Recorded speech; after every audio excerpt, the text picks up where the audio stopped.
안녕하세요. 커먼라디오 김도현입니다. 이번 주에 저희가 시사기상도 코너에서 이번 주를 달굴 핫이슈로 예보해드린 바 있죠. 전북개발공사 사장 문제로 촉발된 전라북도와 전북도의회 간의 갈등. 지금 분위기로 보면 그냥 갈등 정도가 아니라 한 치 앞도 내다보기 힘든, 그리고 출구가 잘 보이지도 않는 강대강 대치 상황입니다. 아시다시피 이 극한 대치는 김관영 도지사가 도의회 반대를 무릅쓰고 서경석 전북개발공사 사장 임명을 지난 3일 강행하면서 시작됐죠.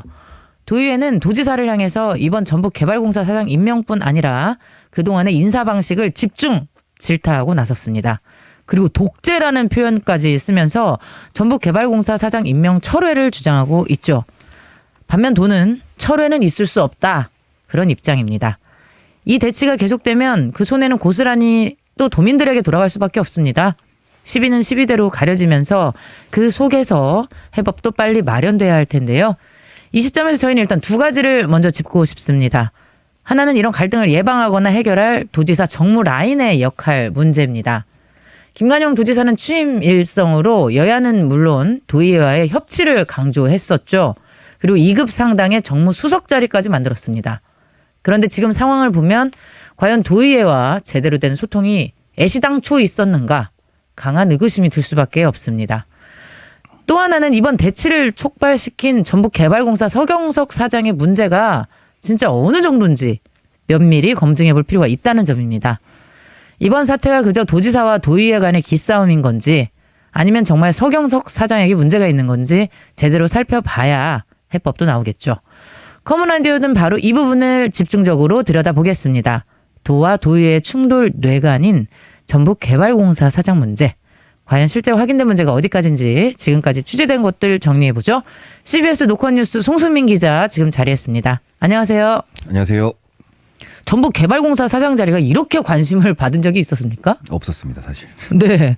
김관영 지사 인사에 도의회가 이렇게 대립각을 세우는 배경부터 자세히 좀 들어볼게요. 네, 지난달 말에 전북개발공사 서경석 사장에 대한 인사청문회가 있었는데 당시 후보자 신분이었죠. 네. 우선 서 사장이 재산 등에 대한 자료 제출을 거부했습니다.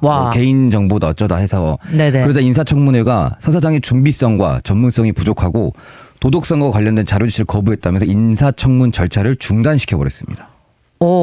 이렇게 인사청문회가 중단됐으면은 인사청문 경과 보고서 채택도 무산이 됐겠어요? 네, 인사청문 경과 보고서를 도지사 쪽에, 전라북도 쪽에 전달해야 되는데 전달 안 된 거죠. 만들 수가 없잖아요. 네, 네. 아예 파행시켰으니까. 네. 문제는 인사청문이 보고서 채택되지 않더라도, 즉 인사청문 절차가 완료되지 않더라도 도지사가 임명을 할 수 있습니다. 네, 이게 현행법상 가능합니다. 네. 이제 국회의원 맞아요. 이제 국정조사에서 다 그렇고요. 그 도의회 반대에도 김 지사가 서 사장에 대한 임명을 강행하면서 강대강으로 치받고 있는 상황입니다, 지금. 네. 지금 국회랑 정부 보는 느낌이에요. 네, 맞습니다. 스케일이 약간 커진 느낌입니다. 도의회는 서경석 후보자의 어떤 면을 보고 임명을 반대했습니까? 네, 세 가지가 있는 것으로 보이는데, 첫 번째는 말실수, 네. 두 번째는 전문성 부족, 세 번째가 투기 의혹입니다. 일단 이제 전문성 부족과 특이 의혹은 좀 이제 꼼꼼하게 봐야 될 것 같은데, 말실수는 뭐죠? 네, 이게 인사청문 자리에서 나왔는데 서 사장이 호남 이제 편파 발언을 했습니다. 이분이 이제 광주 출신인데 네. 서울에 가니까 호남 사람들이 깡패, 사기꾼, 다방 종업원, 구두닦기 전부 하층민들이었다. 광주 사람들에게, 이 부분이 포인트인데, 광주 사람들에게 누를 끼치지 않도록 전북에서 열심히 해보겠다라고 말했습니다. 전북개발공사 사장 자리에 갈 사람이 광주 사람에게 누를 끼치지 않겠다? 약간 이해가 가지 않는 포인트입니다. 그 호남 사람들이 깡패, 사기꾼, 하층민이다. 성급한 일반화의 오류를 범하면서 말실수를 했다. 이렇게 보입니다. 이분 인사청문회 음주 상태에서 오셨나? 그런 분들 많이 있었죠. 숙취가 아직 해소가 안 되신 건가? 네. 네. 이런 저런 거 다 떠나서 일단 서 사장이 말실수에 대해서는 사과를 했습니다. 네, 맞습니다. 네. 참, 그런데 사과를 했더라도 기분 나쁜 건 되게 기분 나쁘네요. 네. 하층민이다. 굉장히 기분 나쁘네요. 나 진짜 하층민이었어. 네. 근데 전문성 부족 한번 들어볼게요. 왜 지적받고 있는 거죠? 네, 임명 전에 했던 일을 보면 현대그룹에서 일을 했습니다. 이게 부사장까지 올라간 분인데, 네. 현대건설 커뮤니케이션 담당에서 나와서 부사장 임명이 됐습니다. 그 홍보 채널 전략 수립과 대외 소통을 담당했는데 1957년생 62세고 네네. 성균관대 산업공학 학사 김관영 도지사와 학교 갔습니다. 아, 네. 그다음에 현대기아 자동차 정책지원팀 근무했고 기아자동차 광주 전남 지역 본부장, 뭐 기아자동차 중남미 팀장, 수출관리실장, 유럽 팀장, 영국 판매 법인 책임, 뭐 전형적인 영업맨입니다. 네. 그 영업맨을 성공한 듯 보여요. 왜냐하면 부사장까지 올라갔으니까. 그러니까 다 네. 판매나 영업, 마케팅, 홍보 네. 이쪽이네요. 당시 관련 기사를 찾아봐도 부사장 올라가는 게 좀 이례적 승진이다, 뭐 초고속 승진이다 이런 기사도 있었습니다. 자동차하고 주택 개발하고 무슨 상관 있어요? 그래서 전문성이 떨어져 보인다 이런 네. 말인데 그래도 현대그룹에서 부사장까지 했다는 거 아니에요? 네. 근데 이제 문제가 투기 의혹이 또 여기에 플러스해서 플러스 돼 있으니까 문제인데 이제 서 사장이 인사청문회에서 재산 등 공개하지 않아서 아마 투기 의혹이 더 불거졌을 것 같아요. 근데 그래서 이제 저희 CBS 노코니스도 투기 이런 거 취재를 좋아하니까 네, 투기 들어갔는데 좋아하죠. 그래서 서 사장이 소유한 부동산들을 확보해서 취재 시작했는데 투자 또는 투기로 보이는 대목들이 좀 확인이 됐습니다. 굉장히 궁금합니다. 네. 어떤 부분이 투자고 어떤 부분이 투기입니까? 네, 이게 투자와 투기는 뭐 줄다리기를 하는 건데 네. 2011년도 서 사장이 연고도 없는 충남 당진 유곡리에 산 900평을 구입했습니다. 네. 뭐 당시 그 당진의 개발 호재가 연이어 들리면서 기획 부동산들도 많이 개입했을 때입니다. 이때가. 연고도 없는 충남 당진 유곡리에 네. 임야를 구입을 했습니다. 네. 근데 개발 호재가 연이어 들리기 때문에 뭐 투자했을 수도 있겠다라는 생각이 들기는 하지만 네. 혹시 서 사장이 그 다니고 있던 회사하고 관련이 있는 네. 개발 소식은 아니겠지요. 네. 그런 이제 항상 의심을 하고 네, 접근을 네. 하니까. 근데 이제 현대 기아와 관련되는 뭐 개발 소식들이 있었습니다. 뭐 물론 내부 정보를 이용했을지 안 했을지는 모릅니다만 네네. 당시 산업단지가 조성이 됩니다. 당진에 뭐 기아자동차 계열사들의 입주 호재가 수두룩했습니다. 그러니까 서 사장이 매입한 땅에서 차로 5분 거리에는 송산 2 일반 산업단지가 있는데 네. 여기에 보면은 뭐 170만 평을 2012년까지 충남개발공사와 현대그린개발이 추진했습니다. 여기에 2011년 3월 현대제철, 현대하이스코, 글로비스, 현대글로비스, 뭐 사무 등 산업용지를 분양했거든요. 네. 그래서 현대기아차의 일한 분이 이 소식을 알지 않았겠냐라는 이제 합리적 의심이 드는 대목이죠. 이 당진 이제 충남 당진 유곡리 이번에 네. 이제 충남개발공사와 주식회사 현대그린개발이 개발 사업 추진했고 그 외 현대제철 등 산업용지를 분양을 했군요. 네, 맞습니다. 내부 정보 알고 산 거 아니냐 네. 이런 의혹이 나올 수 있겠습니다. 네, 근데 아닐 수도 있긴 하지만 의심은 해봐야죠 저희가. 네. 여기에서 서 사장은 뭐라고 말했습니까? 네, 언론 인터뷰에서 투기 의혹이 불거지니까 서 사장은 부인 지인의 소개로 산 땅으로 선산, 그러니까 조상의 묘로 사용할 계획이라고 말했습니다. 연고도 없는 땅에 뭔 조상묘를 써? 그래서 제가 현장을 가봤습니다. 네. 그래서 우리 송수민 기자가 현장을 가서 봤습니다. 어때요? 선산으로 어떻게 괜찮았어요? 저도 제 부동산은 잘 못하지만 제가 봤을 때는 맹탕입니다. 제 말이 확실치 않겠지만 아무리 봐도 선산으로는 적합하지 않았어요. 왜냐하면 우선 기본적으로 북향이었습니다. 풍수지리상. 네, 우선 풍수지리상. 북향은 사실 조상묘를 선호하지 않죠. 네네. 그 북향은 선호하지 않는데 그 해당 인접 토지에 심지어 짜투리탕이 하나 있었거든요. 이게 네네. 다른 사람이 소유한 짜투리탕이 있었는데 거기가 그 산의 유일한 동향으로 보였는데 유일한 동향에 이미 근데 타인의 묘가 있었습니다. 볕 들어오는 쪽에는 볕 들어오는 쪽에 이미 타인의 묘가 있었어요. 그래서 제가 그 묘 주인이 누군지 찾아봤죠. 근데 네. 바로 앞에 그 묘 주인의 친동생분이 저기 우리 형묘다. 그리고 땅 주인도 누군지 안다. 우리가 짜투리탕만 남겨서 팔았다 그러시더라고요. 그 묘가 있는 땅만 빼고 나머지를 분할해서 다른 예전에 팔았다. 그렇다고 그렇게 하시더라고요. 그래서 유일한 동향도 이미 묘가 있고 땅은 이미 북향이고 그래서 이게 명당이라 샀다는 말에 이제 신빙성이 떨어지는 대목입니다. 봐봐. 근데 여기 이제 충남 당진 유곡리 쪽에서는 북향이 명당일 수도 있잖아요. 그럴까요? 모든 가능성을 열어놔야 돼. 제가 그래서 다른 마을 주민들 찾아가서 제가 또 여쭤봤어요. 평생 유곡리에 사셨던 분인데 네. 그 해당 땅에 대해 잘 알고 계시더라고요. 그래서 저 묘 누구 거냐 했더니 네. 바로 이름을 댈 정도로 그 지역, 다 아는구나. 네, 다 아는 네네. 지역이었어요. 그래서 거기가 왜 명당이냐, 돈 없으니까 거기다 묘 쓰는 거지. 슬퍼. 라고 하셨습니다. 그래서 제가 네. 그 주민 그 인터뷰를 따왔거든요. 한번 같이 들어보실까요?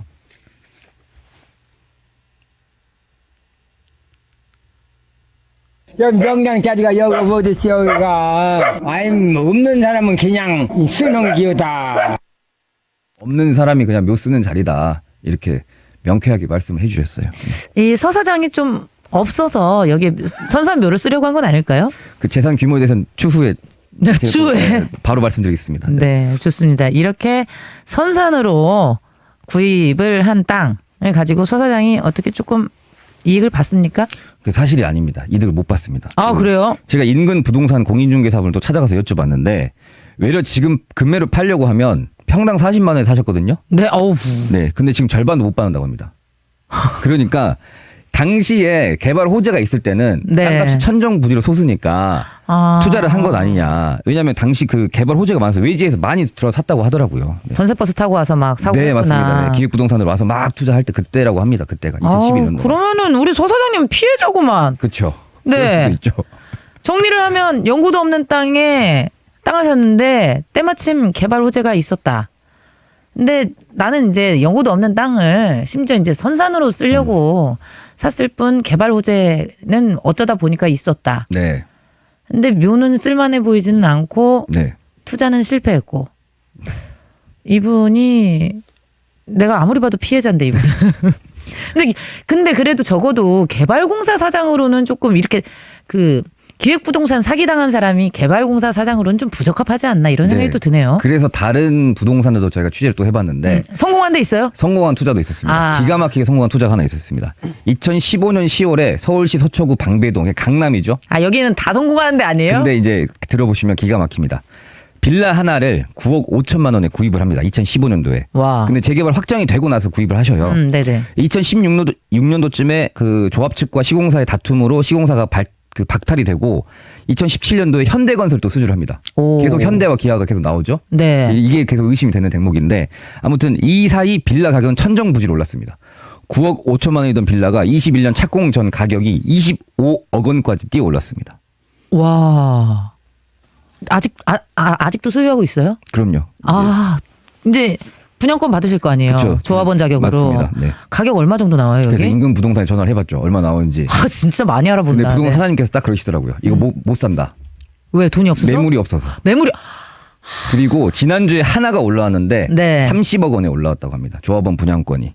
그래서 이것도 부족한 상황이니까 사고 싶으면 조합원 분양권 노리지 말고 일반 분양권을 노려야 된다라고 저한테 조언을 또 해주셨습니다. 일반 분양권을 어떻게 노려 이거? 조합원 분양권이 이미 30억인데. 네. 아 진짜 성공하셨다. 성공한 투자입니다. 이 부분에 대해서는 개발공사 사장으로 적합하다. 서사장 부동산 또 있습니까? 네, 대기업 부사장까지 역임하고 부동산 투자도 잘한 것으로 보이는 게 아파트 4개 있습니다. 상가 하나 있고 빌라 1개, 900평 땅 한 곳까지. 아 그 선산. 네, 선상까지. 네. 네네. 공시지가로 말씀드릴게요. 공시지가는 저렴합니다. 절반도 안 될 수도 있어요. 뭐 서초구 방배동 17억 원 아파트, 상도동에 8,900만 원 아파트 2개, 관악구에 5억 6천만 원, 방배동에 7억 2천만 원 빌라 1개. 이게 아까 말씀드린 강남 그겁니다. 지금 30억짜리? 네, 1억 8천만 원 900평. 아까 3억 9천에 샀던 게 이제 900평 1억 8천만 원 공시지가고 고양시에 4천만 원 지하상가 있습니다. 34억 원 정도 되는데 실거래가로 하면 거의 한 2배 이상으로 이제 부동산을 성공하셨다 이렇게 봐도 될 것 같습니다. 공시지가가 34억이니까요. 아, 네. 투자 많이 하셨네. 네. 그 서 사장은 CBS 노코니스 취재진과 통화에서 노후 대책으로 샀고 이제 노후의 연금 형태로 쓰려고 한 것이라고 밝혔어요. 어떤 일부 부동산에 대해서는 그 상도동 건물은 민간 임대 사업자로 등록했다고 또 했습니다. 이렇게 개인의 투자인지 투기인지 어려운 부분이 있습니다. 아까 약간 줄타기다. 네. 약간 그렇게도 얘기를 하셨는데 지역사회에서는 어떤 목소리가 나오나요? 네, 사실 이 말씀을 꼭 드리고 싶은 게 사기업 재직 시절에 사실 투자하는 건 개인의 자유고요. 그럼 내가 돈 있어서 하겠다는데. 그럼요. 사유재산에 대해서는 뭐 이제 터치할 수 없는 부분입니다. 그 문제가 네네. 없어 보여요. 근데 공직자가 된 분입니다. 이건 엄연히 다 다른 부분이 되는 그렇죠. 거거든요. 그 전북개발공사는 변호사님 아시다시피 주택건설, 택지개발, 맞아요. 그다음에 산업단지 조성, 관광타운 조성 그리고 임대사업까지 하는 그런 공사입니다. 그러니까 지역의 굵직한 개발을 다 도맡아서 하는 곳입니다. 그러니까 또한 과거에 LH 투기 사건이 터졌을 때 변호사님 저랑도 이거 LH 투기 사건 많이 하시지 했죠. 않습니까? 전북개발공사에서 나온 정보로 전북도청 고위공무원이 투기를 해서 경찰 수사를 받은 적도 있었습니다. 맞아요. 그때 경찰이 전북개발공사도 압수수색을 들어갔습니다. 정보가 어떻게 흘러가는지 파악하기 위해서. 그때 이제 출연했던 기억도 나는데 그만큼 전북개발공사 사장의 자리는 청렴이 되게 중요한 곳이라고 생각이 듭니다. 시민사회단체 또한 이분이 부적합한 인물로 보인다고 했습니다. 네. 네. 전국적으로 이제 전국의 각 지방의 개발공사들이 다 있잖아요. 맞습니다. 그 개발공사 사장이든 직원이든 청렴이 가장 중요하고 맞습니다. 거기에서 나오는 진짜 작은 정보 하나로도 다 투기하고 하거든요. 맞습니다. 그렇기 때문에 이렇게 사기업 재직 시절에 투기 또는 투자를 한 부분과 관련해서는 조금 공직자가 돼서도 좀 우려스럽다라는 얘기 아닙니까? 맞습니다. 네. 우려스럽다 그런 말입니다.